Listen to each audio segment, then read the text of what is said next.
You know what's? I don't even. What is a Toblerone? I don't even know what that is. I don't know. It's an expensive candy. Hey, here comes our guest. Let her in. Chocolate. Hello. Hi, Sarah. It's nice to have you here with us. Can you hear us okay? Wow. Can you hear us okay? They're okay now. I had Oh. my computer on mute. Hi. Hi. Great. Hey. So, it's great to have you here. We're going to do a quick little introduction, and then we'll do the introduction for the folks at home. And when I say folks at home, there's 4 of them. And they've been sitting there hitting that 15 seconds ahead button to get to the point where you come on. So I'm Nate. I'm kind of the lead host, just because I talk the most. You can't see him, but over here is Joey. I'm right here. Nice to meet you, He Sarah. runs the tech side of this and likes to stay off camera as much as possible. The guy with the big beard and the long hair is Josh, and the guy with the short hair and beard is Casey. Hi. Hello. Nice All to meet right. you. Thank you so much for doing this. Oh, thank you for coming on. Honestly, we're very excited to have you. So, for anybody listening at home, our guest tonight is Sarah Lynn. She is an incredibly talented actress. She's had, despite being, I hate to say this, I was about to say she's had a very long career, but she's very young, and for someone this young, she's had quite a long career. Started out in television, mostly in Canada, I believe, and then hit it onto the big screen in movies. We're throwing up a card on screen right now so you can see some of her credits, and they are pretty impressive. She will be in A Wounded Fawn that's coming to Shudder next month. Jacob's Wife, which was a big hit, I think it was last year or earlier this year. The Humanity Bureau with Nicolas Cage. The Exorcism of Molly Hartley, one I really like. VHS the series, and just so many more. So I know you're here to talk about A Wounded Fawn. But before we get to it, we all have some questions about some other movies you've been in. We are definitely a genre group of people, so it is the horror that we lean in for. I have to ask one quick question, and it'll sound dumb, but you co-star with Nicolas Cage in the Humanity Bureau, which movie I absolutely love. So what's it like working with Nic Cage? On the one hand, it was a dream come true because there's no other actor like him. Yeah. Maybe just him as a person, but he's an actor is he's just such an unusual performer for a filmmaker. And on the other hand, it was not a dream come true because I was so flustered the entire shoot that I just couldn't be cool for a second. Well, you couldn't tell. I mean, Well, so on screen, when I was someone else, I was fine, and then as soon as we'd wrap, I would just clam up. Well, he's such a. I'm kind of a fanboy about Cage. He's my favorite actor, and he's such a big performer. It's got to be hard for anybody to be on screen with him without him just overwhelming. And you held your own in every scene. You really, really did, and it was an amazing film. Really loved it. The other one that I know I want to ask questions about is Blackburn, which I actually see it listed some places as Blackburn Asylum. Which honestly, I had not heard of it. Just stumbled across it recently. Awesome film, honestly. I mean, it's got everything. If you're into horror tropes, it's got a little bit of everything. You've got Abandoned Mine, you've got Hills Have Eyes style backwoods redneck cannibal creatures, you've got human taxidermy, you've got an asylum, it's got everything. And twins. Yeah, exactly. So what I was actually curious about that film is that very much looks to me like the type of film that should become its own. It should have spin-offs. It should have sequels. Do you know if there's been any plan to build anything else in that world? And if so, would you be interested in doing that? Not that I've heard. A friend of mine, Lauro Chartrand, directed it, and he was one of the stunt choreographers for a series I did with Steven Seagal. And he's lovely. I'd work with him anytime. I'd be into doing a sequel. It was fun. It was a hard shoot, mostly nights. And then half of it was inside an abandoned copper mine. Okay, so Casey actually was talking about. He really wanted to ask you about that. Casey, what was that about? Where the shooting location? Yeah, I mean, I was just curious. Where did you film the movie? And then I was going to ask, was it actually in an abandoned mine, or if that was mostly a set? It was. No, there were no sets. There were no sets. So it was near. It was in Squamish in British Columbia, which is like between Vancouver and Whistler. The mine part with the tracks and the dank dripping water and all that. It's part of a like mine museum. It's now there's some sort of it's an attraction, but it was completely dark. So if we'd ever lose power, it was like, nobody move. Don't move anything at all until the lights come back on.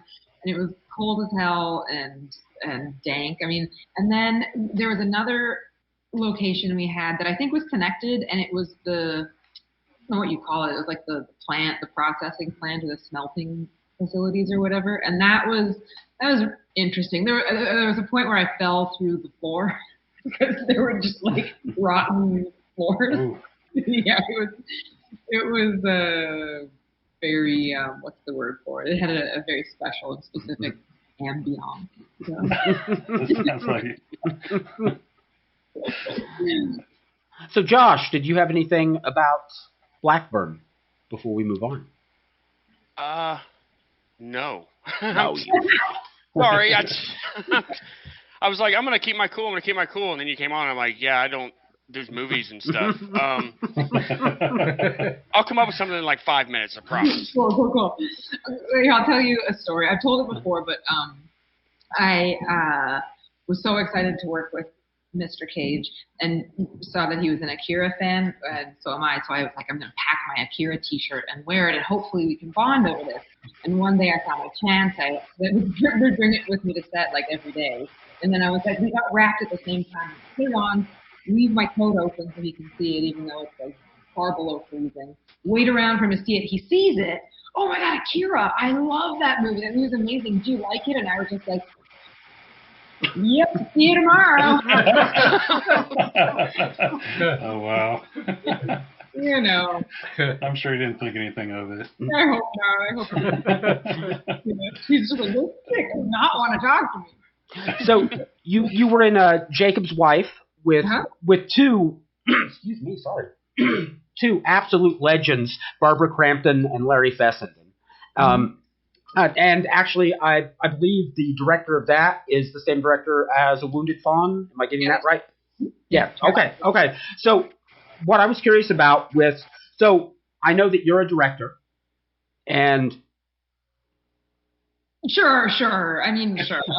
Well, you've directed one short film so far. Is that correct? It was like a micro short in an anthology of shorts. Okay. So it was in a like what do you call that? Sort of like a Beautiful Corpse type. Oh, okay, an Exquisite Corpse. Yeah. So yes, but I'd love to be in a less aspirational way. Okay. Well, so my question was, so Fessenden is. Excuse me, I'm so sorry. Well, I'm getting over something. Everything's going around right now.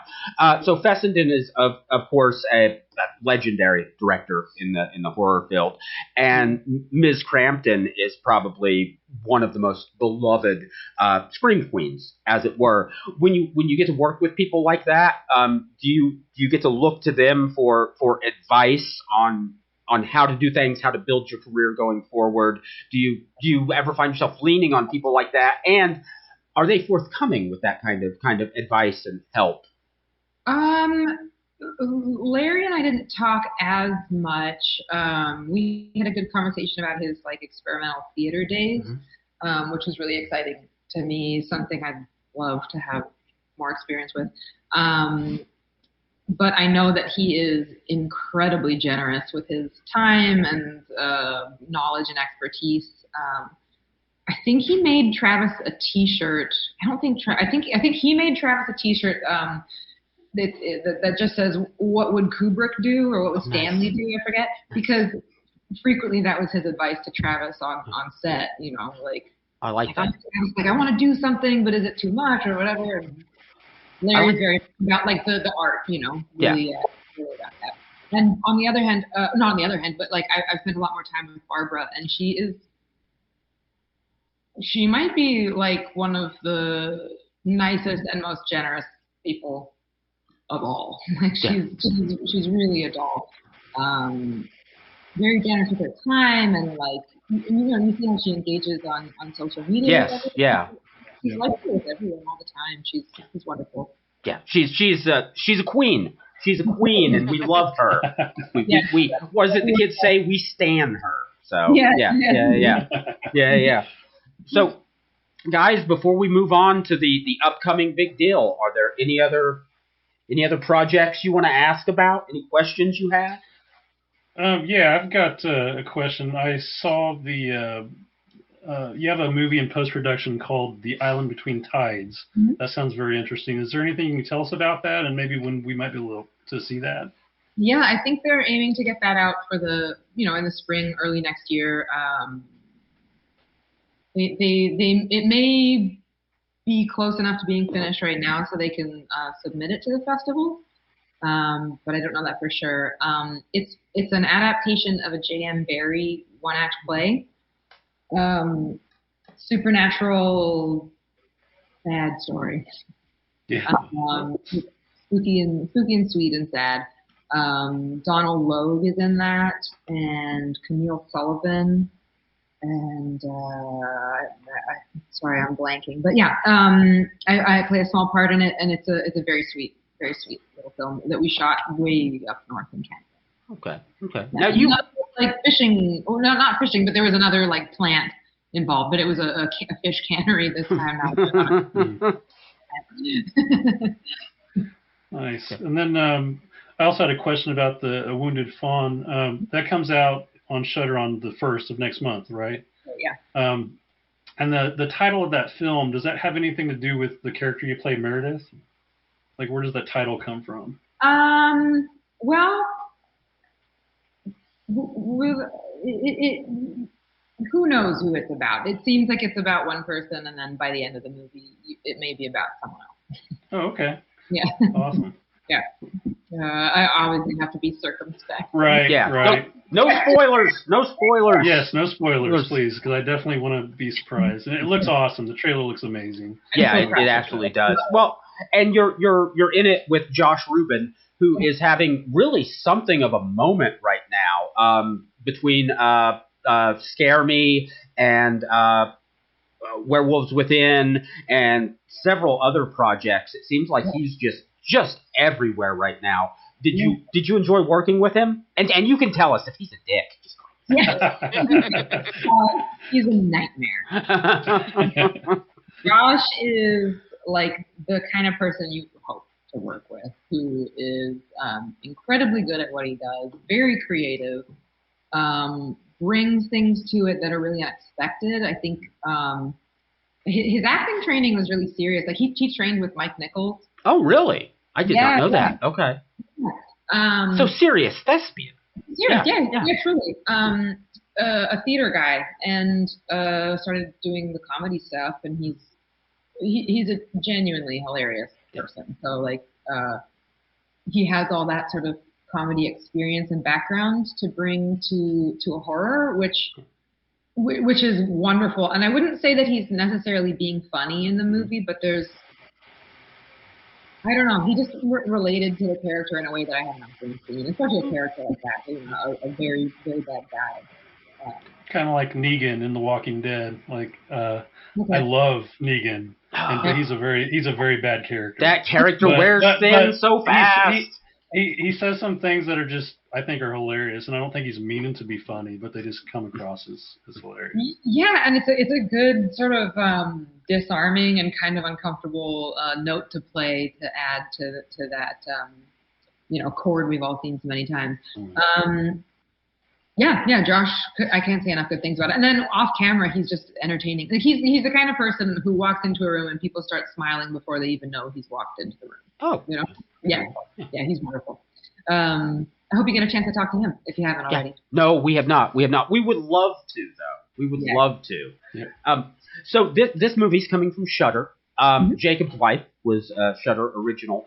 We're seeing a lot of, honestly, the best horror films are ending up right at Shudder now. And I've noticed that basically for streaming, it's Shudder, it's Screambox, it's Hulu, and those three are vacuuming up the horror, which means that if you go out there to Netflix, they have nothing. They have nothing. They have 5 direct-to-video horror movies that no one actually wanted to see. Do you think that's exciting to have a great streaming service that is focused on these kinds of movies, and you see yourself being in more productions that are financed or distributed by Shudder? Oh, I sure hope so. Yeah, I mean, I didn't see it directly as cast, but the amount of creative license and support they gave to Travis and the filmmakers and all of us, of course, was really unusual. Like they really were just like, we believe in your vision, make your movie, and they really love horror there too. You know, like that's not always the case at a place, you know, but they love it. They know it really well. I'd be very happy to work with them for a long time. So I was curious, and this is something I'm always curious about because I don't know the inner workings of Hollywood because, you know, I'm a critic, I'm a viewer. So did you end up in A Wounded Fawn because of Jacob's Wife, or did you have to come in and audition for it, or did you show interest and the director say, oh yeah, definitely because of what she did in the earlier film? Travis and I, we're together. We're in a relationship. Oh, I did not know that. Yeah, and so he got the script from a writer named Nathan Fodry, and he really, really liked it and reworked it a little bit, and was like, I think you'd be really good in this part. Give it a read, see what you think. And I read it and was like, I love her. You know, I have a lot of ideas of things I want to, you know, sort of give her, like, arm her with, so to speak. And yeah, it was cool to read it and to eventually be able to do it, you know, to get sort of approved by everybody in the end, because we had so many conversations while he was rewriting and while he was writing, that I felt like I knew it inside and out. Mm-hmm. And that's such an unusual experience to have so much time and like to be so familiar with the like cogs of a script. For me these days anyway, you know, usually the lead time on a movie, in my experience, is quite short. So, yeah.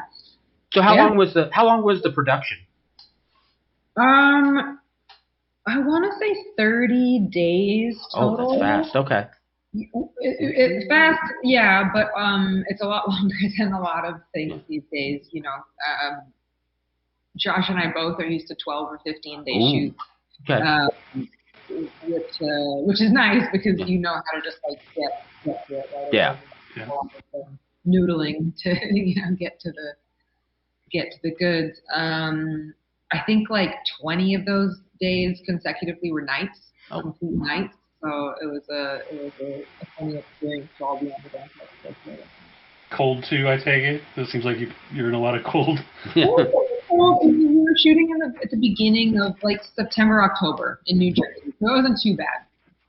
And indoors for most of it, but yeah, it's a weird life to be like nocturnal for so long. But you're from Canada, so right? So you're probably used to the cold to some extent. No, it goes away. Oh, okay.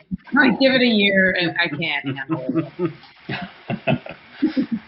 I'm the one when my family comes to visit and they're like, let's go to the beach. I'm wearing thermal socks and like I would have my toque on.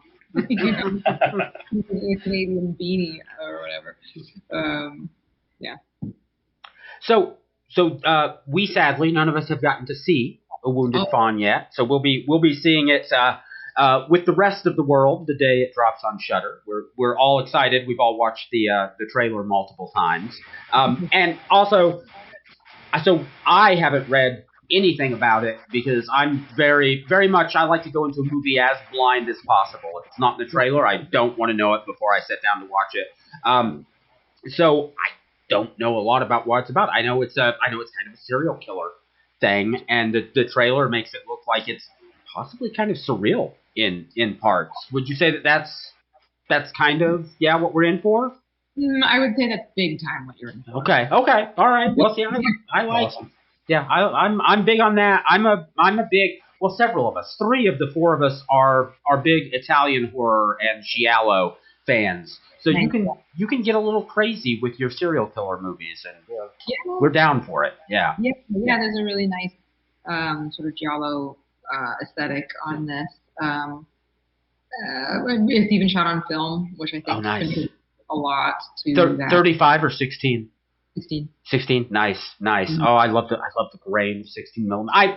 I'm sorry, I'm an old guy, and I miss the grain of film. I miss the look of film, and I hate even when you see remasters of movies that were shot on film and they've taken the grain out and they've sterilized it. Oh, it makes me so sad. It makes me so sad.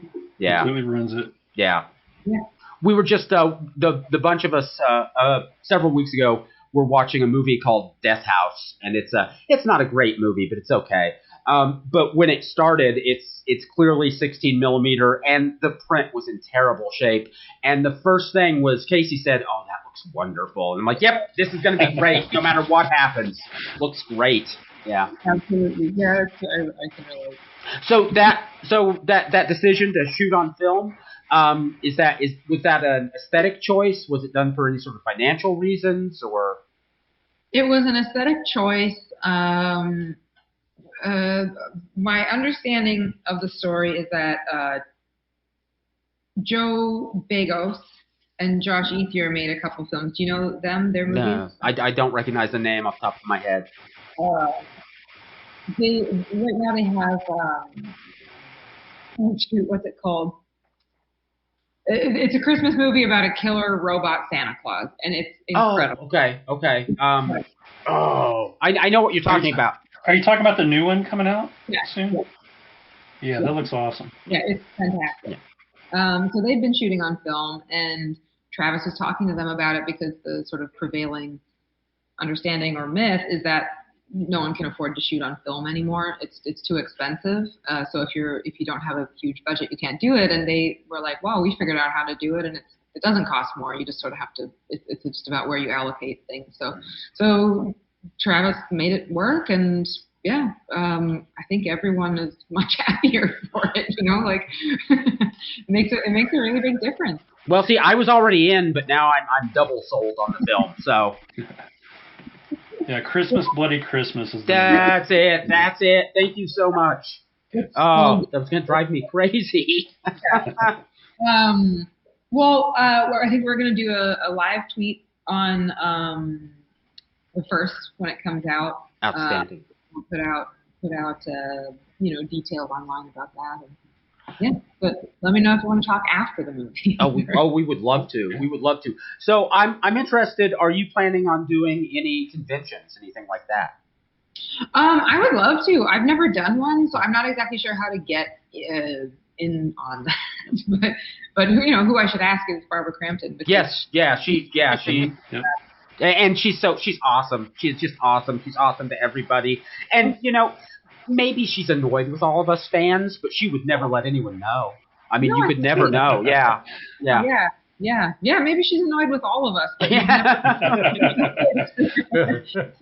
I think she's just a genuinely friendly person who really appreciates all the love she gets from you guys. Yeah, she is awesome. She's awesome, and you're awesome too. Honestly. What's your next project? Do you know what's up next for you? Not officially, no. I'm waiting to hear back about a couple things. One of them that I'm really hoping comes through will be in French. It's like a French sort of screwball kind of Weekend at Bernie's-ish. Okay. Oh, nice. Which I think is really, really fun. And I've played the American in France. Will it be shooting in France? Yeah. See, that would be wonderful too. So get to work in France and spend your off time going to the lovely cafes and the museums and please. Yeah. That'd be great. So it takes place in Monaco, but we'll see. I have no idea where they plan to shoot. Yeah. Yeah, outstanding. Yeah. So, guys, what other questions you guys have? I've been kind of taking up all of the time. So, Joey, you have a question? No, Joey's shy. I'm shy. I've got another one. So, you've been in quite a mix of film genres, from comedy to horror. What is your favorite genre to work in? I don't know that I have one. Sounds like sort of a cop-out answer, but I think I just feel really lucky to get to do all those ones because, in horror, I love it's just colorful. It's not literally sort of the energy of it is really colorful. There's lots to play with. It's bigger and louder, and I like horror movies myself. And it's also really physical, which is why I like action stuff too. It's really nice to learn a fight. Oh yeah. Someone, or run around a lot. It kind of makes acting easier when you're body a bunch. So I'd like to do more comedy. I think that's the one that I find the most daunting. See, I saw you were in some Christmas. Yeah, some Christmas movie. That looks fun. Yeah, I played twins in that. Yeah. Twin hijinks at Christmas. It was really fun. Is that very challenging, playing twins? No, not for me. It was logistically for everyone else because the twins actually did a life swap. Okay. So it was which twin are you, and which twin are you pretending to be? It was a little tricky, but for me, I was just it doesn't matter who I'm pretending to be. I know. So is that kind of like a Freaky Friday type thing, or was it just you decided to swap places? Yeah, it was more of a country mouse, city mouse. Okay. In a way, there's the big city gal who's I've got to work all Christmas, and then her twin sister who's lives in a smaller town, and she's not going to have her kids for Christmas. She's going to be alone. And they're like, well, why don't we just swap? You can rest and I'll have things to do. And then, of course, it goes wrong. And romance happens. But then it's sort of well, who did I... And hijinks ensue. Hijinks, yeah. What is your, on the flip side, what is your favorite kind of film to watch? I mean, do you prefer watching comedy or horror? Again, I don't know that I have a favorite genre. You just like all the movies. There's nothing wrong with that. I have really specific tastes, but they feel so specific. Either I like this movie or this, or I don't like this. It's not necessarily because of its trappings or style. It's just sort of I just like this movie. I don't. Yeah. Do you watch your own movies?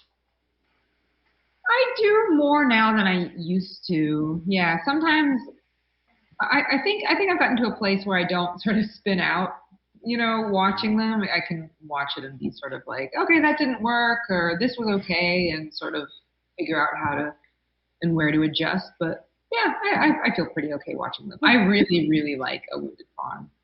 And, well, we're excited to see it. Yeah, I'm sure we will too. It looks awesome. Yeah, it does. It absolutely does.